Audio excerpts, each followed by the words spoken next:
બોલો શિવાંગીબેન. બસ સારું છે ને. એકચ્યુઅલી હવે શિવાંગીબેન, તમારી ઉંમર કેટલી? મારી ઉંમર 27. શું થયેલું હતું તમને? મને આખી બોડી પર એલર્જી થયેલી હતી.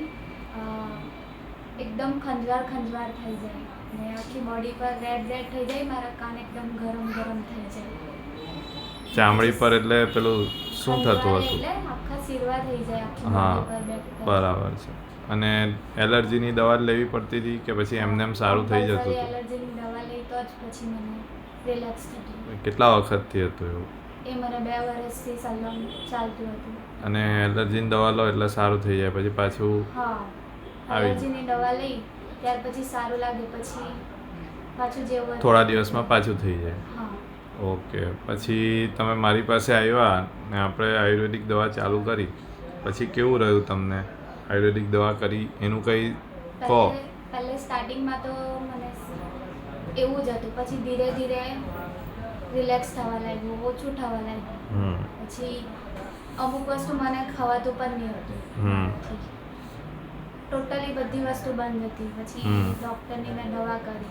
ત્યાર પછી તમારી એલર્જી બધી ઘણી હતી, અડદની દાળ, ટામેટા, ચણાની દાળ, કોબીજ, ગાજર, કોથમીર. હજી હું બોલીશ તો અત્યારે મારે 5 મિનિટનો વિડીયો ખાલી બોલવામાં જતો રહે. એટલી બધી વસ્તુની એલર્જી આવેલી. પણ આજે તમે એલર્જીની આપણી આયુર્વેદિક દવા કરી પછી તમને કેવું રહ્યું?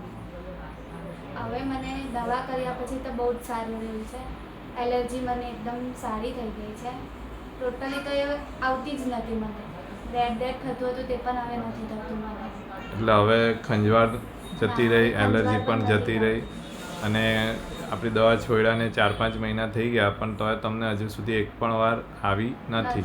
અને તમે જે એલર્જી આવતી હતી એ બધું ખાઓ છો, છતાં પણ તમને ખંજવાળ આવતી નથી, બરાબર ને? એટલે આયુર્વેદિક દવા વિશે તમારો અનુભવ કેવો રહ્યો? આયુર્વેદિક દવા માટે તો બેસ્ટ છે આયુર્વેદિક દવા. કારણ કે લોંગ ટાઈમ ચાલે પણ અસર કરે આપણે લોંગ ટાઈમ સુધી. અને આયુર્વેદિક દવા માટે તો હું ડૉક્ટર મિતેશ સગરામપુરામાં છે, તેમને હું સજેસ્ટ કરીશ. કારણ કે એમને મને બેસ્ટ એડવાઇસ આપી હતી ને મેં એમની જ દવા કરી છે. અને અત્યારે મને એમની જ દવાથી સારું છે. Okay, thank you.